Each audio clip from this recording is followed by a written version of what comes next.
oui. Natacha, tu voulais prendre la parole et nous éclairer sur l'économie de l'usage, l'économie de la fonctionnalité, en quoi approcher les choses par l'usage permet de contribuer, voire de transformer les modèles économiques et de contribuer à tous les engagements RSE qu'on peut prendre et améliorer les situations de la planète. Eh ben, À toi, merci, 15 merci. minutes. Super. Tu m'as dit qu'il fallait que je te surveille. Voilà, exactement. Tu es mon timekeeper. Bon, bah, bonjour à tous et puis merci. Allez, pour commencer, je vous propose une devinette. Aussi, c'est quand même plus fun. Quelle est la différence entre des pneus d'avion et des luminaires dans un entrepôt? Il n'y en a pas. Il n'y en a pas, pourquoi? Parce qu'en fait, nous allons arrêter d'acheter les biens en tant que tels, et dorénavant, nous allons acheter leur usage. Et en fait, nous rentrons dans une nouvelle ère qui est la fin de la possession, et c'est l'ère de la servicisation. Et à travers la servicisation, en fait, je vais acheter un service à travers un usage. Alors, c'est très répandu en B2C, et en tant que particulier, pour vous, c'est assez commun, c'est assez courant. Par contre, en B2B, ça l'est beaucoup moins. Et pourtant, une des 8 prédictions du World Economic Forum nous dit d'ici 2030, tous les produits seront des services. Alors, on va être un peu plus concret. Tout de suite, je vous propose 2 exemples pour qu'on comprenne les choses. Je reprends mes luminaires. Vous êtes un logisticien. Vous avez besoin en fait de changer l'ensemble des luminaires dans vos entrepôts. C'est des investissements qui sont énormes. Ça coûte très cher et fondamentalement, ce n'est pas du tout cœur de métier. Qu'est-ce que vous faites? Eh bien, vous signez un contrat Light as a Service. Ou en fait, avec une entreprise comme Philips, par exemple, où vous allez pouvoir avoir, déjà, il va changer l'ensemble de vos luminaires, il va vous mettre des LED, qui sont beaucoup moins consommateurs en termes d'énergie. Il va s'engager sur des économies d'énergie, il va mettre des capteurs dans l'ensemble des luminaires, il va moduler l'intensité en fonction des passages dans les entrepôts, et puis il va s'engager sur ces économies d'énergie, et l'engagement sur les économies d'énergie va vous permettre, pour partie aussi, de financer le contrat. Donc ça, c'est le premier point. Deuxième exemple, je prends mes pneumatiques d'avion. Vous êtes une compagnie aérienne. Plutôt que d'acheter les pneus d'avion, à nouveau, vous allez en fait, avec un fournisseur, vous allez signer un contrat, et dans ce cas-là, en fait, la facturation va être au nombre d'atterrissages. Et le fournisseur va s'engager en fait sur 3 choses. Sur un niveau de service en termes de sécurité, sur un niveau de service en termes en fait, de diminution des consommations de carburant, parce que lui aussi il va mettre des capteurs dans ses pneumatiques. Et en fait, en fonction de l'atterrissage que le pilote va faire, en fonction de la façon dont il atterrit, mais aussi en fonction du roulage, il va pouvoir en fait faire du conseil auprès des pilotes, auprès de la façon dont l'avion est atterri, etc., et diminuer les consommations de carburant. Et puis il va s'engager aussi sur un allongement de la durée de vie du produit, avec de la maintenance beaucoup plus adaptée, beaucoup plus ciblée, et puis avec du rechappage. Donc en fait, on se rend compte qu'il y a véritablement une nouvelle approche. Et je suis personnellement convaincue que véritablement cette approche de servicisation va s'accélérer et que c'est l'avenir. Alors pourquoi ça va s'accélérer? Parce qu'en fait, il y a des formidables opportunités qui sont ouvertes grâce à la digitalisation. Aujourd'hui, on peut mettre des capteurs dans n'importe quel type de produit. Schneider, ils mettent des capteurs dans des bâtiments. Volvo, il met des capteurs dans ses camions. Mais vous avez des choses qui sont beaucoup plus étonnantes. Vous avez Elis, qui fait du nettoyage, qui lui va mettre des capteurs dans les vêtements qu'il va devoir nettoyer, par exemple. Vous avez Roche ou encore Abbott, qui eux vont mettre des capteurs aussi, notamment dans des systèmes d'analyseurs médicaux, etc., etc. Et puis je ne parle pas de la beauté connectée de L'Oréal, parce que ce matin il nous a beaucoup parlé de la RSE, mais en fait ils sont totalement connected beauty. Alors c'est plus pour le B2C, c'est pas tellement en B2B, mais on va vraiment sur cette logique-là. Et donc ça veut dire qu'en fait le fournisseur va pouvoir récupérer énormément de données, et grâce à l'intelligence artificielle, il va pouvoir en fait avoir une analyse très précise de comment vous utilisez vos produits, et puis surtout des consommations. Comment vous consommez de l'eau, comment vous consommez du carburant, quelle matière vous consommez, quels consommables vous utilisez, et puis quelles sont les énergies aussi que vous utilisez à travers tout ça. Et donc, plus en fait il va pouvoir capitaliser sur ces données, plus il va pouvoir vous faire du service personnalisé par rapport à vos attentes. Donc ça, c'est vraiment quelque chose qui est vraiment intéressant. Et pourquoi est-ce que c'est l'avenir? Parce que je pense qu'en fait, quand on essaie de regarder un peu plus dans le détail et qu'on essaie de comprendre les principaux avantages, on va regarder à 3 niveaux différents. D'accord? Premier niveau en tant qu'acheteur, Deuxième niveau, en tant que fournisseur. Et puis, troisième niveau, pour la planète. En tant qu'acheteur, c'est très simple. Financièrement, vous transformez des CAPEX en OPEX. Plutôt que d'investir, maintenant, vous transformez ça en charge variable. Quand on est dans un environnement économique qui est très imprévisible, qui est super complexe, avoir de la charge variable plutôt que de la charge fixe, c'est beaucoup plus confortable. Le deuxième point, c'est que vous n'êtes pas en train d'investir dans des choses qui ne sont pas cœur de métier. Donc, vous avez une meilleure rentabilité de vos capitaux engagés. Troisième point, c'est que dans ce type de projet, vous avez intérêt en fait à utiliser les économies générées pour financer une partie des projets. Et quatrième point, vous améliorez votre notation extra-financière. Parce que tout ça va pouvoir se valoriser en termes de baisse de consommation énergétique, de baisse d'utilisation d'eau, etc., etc. D'accord ? Et puis, il y a autre chose, c'est peu développé aujourd'hui, mais je pense qu'il y a des pistes et c'est intéressant. C'est que ça pourrait aussi être une solution pour gérer du risque de pénurie. Vous dire, mais c'est quoi ce délire ? Il y a quelque chose que je trouve très intéressant. Il y a un minier, Glencore, qui a dit, moi, ce que je vais faire dorénavant, toujours sur cette logique en fait de l'usage, mon vanadium, des terres rares, eh bien en fait, je vais en louer, donc je vais en fait faire des systèmes de paiement à l'usage, et une fois qu'il sera, je pourrai le récupérer à la fin parce que je reste propriétaire de mon vanadium, et ensuite, je pourrai le reproposer dans d'autres usages par rapport à d'autres types de produits. Et aller jusqu'à des matières premières sur lesquelles on va dire on va aller vers une approche de facturation à l'usage ou de location, c'est assez disruptif et ça fait réfléchir. Au niveau des fournisseurs, pour un fournisseur, c'est quoi ? Si jamais il arrive à avoir en fait plus de données, il va pouvoir plus personnaliser. S'il personnalise plus, il va pouvoir plus vous fidéliser. C'est quand même l'idéal pour un fournisseur. Et puis ensuite, on rentre dans une logique où lui, il va avoir des revenus récurrents. Des revenus récurrents, à nouveau, c'est quelque chose qui est très intéressant. On est dans ce que j'appelle la nextflisation des revenus. C'est-à-dire par rapport à l'approche de Netflix et des systèmes d'abonnement. D'accord ? Et puis le dernier point, c'est pareil. Lui aussi, il améliore sa notation extra-financière. Il est au cœur des 3 R. Il va à un moment donné réduire aussi les matériaux, il va réparer, il va recycler, et on est vraiment dans une logique vertueuse. Et le dernier point, quel est l'avantage ? Pour la planète. Vous avez compris en fait que c'est la fin de l'obsolescence programmée. Puisque le fournisseur, comme il reste propriétaire du bien, son intérêt, ce n'est pas de vous en vendre encore plus, son intérêt, c'est de prolonger la durée de vie et de faire en sorte de vous apporter plus de services. Et là où il va gagner de l'argent, ce n'est pas sur les produits vendus, c'est sur les services vendus. Et c'est sur un engagement d'optimisation à la fois économique et écologique. Donc, on va bien un impact qui est un impact positif sur la planète. Alors vous allez me dire, OK, c'est génial tout ça, il n'y a pas des conditions sine qua non. Oui, il y a des conditions sine qua non. Mais moi, j'en vois une principale. La principale condition sine qua non, il faut changer les relations client-fournisseur. Et à 2 niveaux. Premièrement, au niveau de la durée des contrats.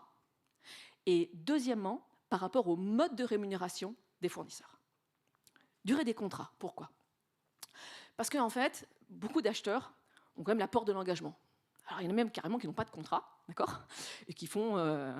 et quand on commence à dire, oulala, certains, un contrat long terme, c'est combien ? 2 ans, c'est super long terme, quoi, d'accord ? Ce serait intéressant de demander à Carbios le contrat, quelle est la durée du contrat qu'il a avec nos amis de chez L'Oréal. On est sur des plus de 6, 7, 8 ans, des dizaines d'années, je pense. Je ferme la parenthèse. En tout cas, pourquoi est-ce qu'il faut que les contrats soient sur la durée ? Parce que le fournisseur, il a besoin en fait de collecter un maximum de données, des objets, d'accord ? Avec l'ensemble de ces données, il va pouvoir, grâce à l'intelligence artificielle, analyser de façon beaucoup plus précise et donc capitaliser par rapport à ça et vous faire encore plus de propositions personnalisées. Donc, in fine, plus vous êtes dans la durée, plus ça va être bénéfique pour vous, parce que les propositions seront d'autant plus personnalisées par rapport à vos problématiques. Et lui, bien évidemment, c'est intéressant d'avoir des contrats dans la durée. Et ça, si on veut véritablement avoir la quintessence d'un modèle de servicisation, il faut changer les modes de rémunération des fournisseurs. L'idée, c'est quoi ? C'est d'aller vers des systèmes sur lesquels on va vers des partages de gains avec les fournisseurs. Aujourd'hui, au niveau mondial, c'est moins de 30% des entreprises qui font des contrats de partage de gains avec leurs fournisseurs. Les bras m'en tombent, quoi. D'accord ? Et là, il faut être sur des objectifs qui sont des objectifs très précis, et surtout des indicateurs de résultats qui sont très précis. Ces indicateurs, c'est quoi ? Ça peut être les économies qui sont liées à la diminution de la maintenance. Les économies qui sont liées à la diminution des temps d'immobilisation des produits. Les économies qui sont liées à la diminution des consommations énergétiques. Les économies qui sont liées à la diminution du nombre de tonnes de CO2 si vous êtes capable de les valoriser, etc., etc. Et sur ces gains réalisés, on va faire du partage de gains. Soyons concrets. 2 exemples à nouveau pour illustrer. Un exemple qui est intéressant, un exemple qui est rigolo. Un exemple qui est intéressant, je n'ai pas dit que l'autre n'était pas intéressant. Un exemple qui est intéressant, c'est sur le site de Charleville, c'est Charleville-Mézières, ex-PSA, donc Stellantis. Il a travaillé avec son fournisseur Dalkia pour travailler en fait sur la récupération notamment de la chaleur fatale, donc la chaleur qui part aux petits oiseaux. Il va récupérer en fait une partie de cette chaleur-là, et puis il a travaillé aussi sur une réorganisation de ses unités de production pour optimiser tout ça. Eh bien en fait, Dalkia est rémunéré sur la diminution des consommations énergétiques. Il s'engage sur une baisse des consommations énergétiques, et par rapport à cette baisse, il y a un partage des gains. Et si jamais il n'arrive pas à atteindre cet objectif, alors à ce moment-là, c'est lui qui reverse de l'argent à son client. C'est assez incitatif, on est d'accord? Et puis un autre exemple, un exemple que je trouve rigolo, c'est Suez avec la ville de Brive en France. Donc là, c'était sur un contrat qui était un contrat où il allait mettre en fait des actifs, notamment pour toutes les problématiques qui étaient des problématiques de traitement, d'assainissement des eaux. Et en fait, Suez est incentivé par rapport à la réduction des consommations d'eau dans la ville et par rapport à la diminution des fuites d'eau. Alors, bien évidemment, c'est un impact en termes de préservation des ressources hydriques, mais c'est aussi un impact en termes d'émissions de CO2. Moins vous avez d'eau à traiter et à retraiter, moins vous consommez d'énergie, moins vous avez d'émissions de CO2. Et on sait par ailleurs que la préservation des ressources d'eau a aussi un impact sur les émissions de CO2 et sur la biodiversité. D'accord? Donc voilà, en tout cas, quelques exemples qui sont intéressants. Alors, les principales limites de tout ça. Je vous propose de regarder plutôt les limites côté acheteur, et on verra ensuite peut-être côté fournisseur après. S'il faut véritablement regarder les limites côté acheteur, en fait, j'en vois 2 grandes limites côté acheteur. La première, j'ai le droit d'être un peu technique, c'est l'IFRS 16. L'IFRS 16, ça ne concerne en fait que les entreprises cotées et les entreprises qui ont recours à de l'épargne publique, comme la Poste ou des gens comme ça. D'accord ? Qu'est-ce que dit l'IFRS 16 ? Elle dit, si jamais vous avez des contrats de location ou des contrats de prestation de services qui peuvent être assimilés à la location, à ce moment-là, vous avez une obligation en fait de les réintégrer dans votre bilan. Donc ça veut dire qu'à l'actif du bilan, en fait, vous allez faire comme si vous immobilisiez vous-même l'actif, d'accord ? Et puis en contrepartie, au passif, vous avez l'équivalent de la dette. Vous allez me dire, mais attendez, ça veut dire que votre idée de rentabilité des capitaux engagés, là, c'est foutu. Ah oui, vous avez raison. Sauf que l'acheteur est là. Et il va pouvoir aider, justement, à aller contre ça. Pourquoi ? Parce qu'en fait, pour être qualifié, il faut que le client, en fait, il doit contrôler l'utilisation de l'actif. Ben pour éviter d'être qualifié, l'acheteur a juste à démontrer qu'en fait, en tant que client, il ne contrôle pas l'utilisation de l'actif et que le fournisseur a bien ce qu'on appelle un droit de substitution. Pour faire simple, ça veut dire quoi ? Ça veut dire, l'acheteur, il faut que tu incites le fournisseur à être force de proposition. Il faut que ce soit lui qui, fondamentalement, manage l'actif, et il faut que ce soit lui, à un moment donné, qui te propose des choses, etc. Et pas l'inverse. Ce n'est pas toi qui viens le voir et que tu l'imposes. Je veux cet actif-là, de cette couleur-là, de telle marque, etc., etc. En fait, libère, donne de la latitude au fournisseur. Et si c'est le cas, pas de souci avec l'IFRS 16. D'accord ? Si jamais ça vous intéresse, je vous renverrai vers des articles après que j'ai écrits, mais pas tout de suite. Et puis l'autre point, et qui pour moi est le plus important, en fait, la principale limite de ce modèle de servicisation aujourd'hui, en B2B, c'est la peur de l'engagement. Pourquoi la peur de l'engagement ? Alors, parce que un responsable achat me dit, mais comment je fais si jamais, grosso modo, dans mon bâtiment, par exemple, c'est un fournisseur qui a les capteurs, ou dans mon usine, si c'est un fournisseur qui possède, par exemple, les unités de refroidissement. Alors, par rapport à ça, ce matin, Christophe Quécampois m'a dit, tu répondras que si jamais ce sont des actifs Schneider, il n'y a pas besoin de changer. D'accord ? C'est ça ce que tu m'as dit de dire, Christophe. Non, trêve de plaisanterie. Clan des Grenoblois. Trêve de plaisanterie. Non, en fait, il y a vraiment un enjeu. Avant de dire comment je fais si je veux changer de fournisseur, posons-nous la question de la finalité du changement de fournisseur.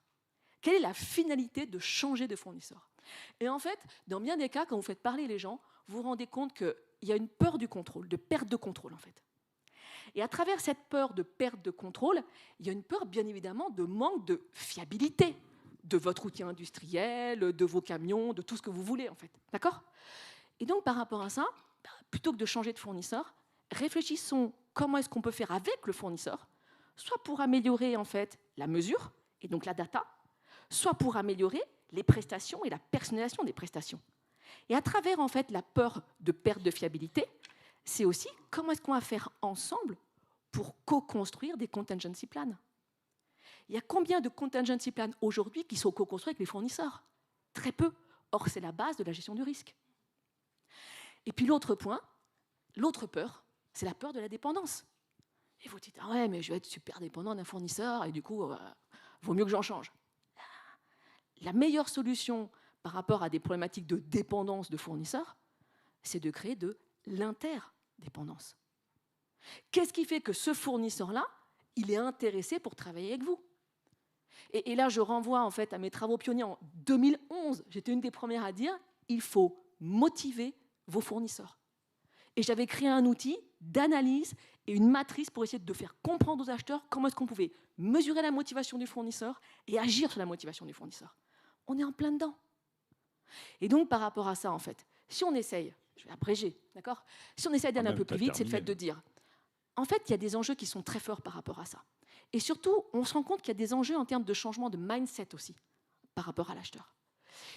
Et fondamentalement, quand on regarde les enjeux de cette servicisation, et de ce qu'on appelle aussi dans certains cas, on va le trouver sous le terme de l'économie de la fonctionnalité, j'ai envie de vous dire, pour véritablement essayer de contrebalancer aussi vos peurs, eh ben, soyez créatifs sur la façon dont vous allez en fait gérer la relation. Plus vous serez créatif, plus vous aurez un impact positif d'un point de vue économique, mais aussi écologique. Le deuxième point, il faut que vous ayez des indicateurs de résultats. Et le fournisseur doit être incentivé sur des indicateurs de résultats. Il faut rentrer sur les partages de gains, et idéalement peut-être demain, et ça, j'ose pas le dire, parce que les fournisseurs, en général, les acheteurs, ils ne sont pas d'accord, c'est peut-être aller aussi sur du partage de la valeur créée, si jamais la servicisation vous génère plus de chiffre d'affaires. Mais ça, pour l'instant, les acheteurs ne sont pas trop chauds. Je le dis quand même. Et l'autre point, c'est tout ça doit être bien évidemment contractualisé, et il n'y a pas de problème par rapport à ça.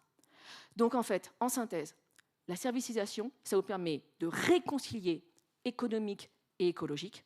Ça, c'est essentiel. Soyez créatifs, il y aura encore plus d'impact. Et par rapport à la peur du changement, je voudrais juste citer Einstein en guise de conclusion, qui nous dit « Nous ne pouvons pas résoudre les problèmes en ayant recours à la même façon de penser que celle qui les a générés. » Et voilà. Merci beaucoup, Natacha. Tiens, viens t'asseoir là, si tu veux bien. C'est toujours inspirant. Merci. Je ne sais pas si tu faisais référence à ça, mais on est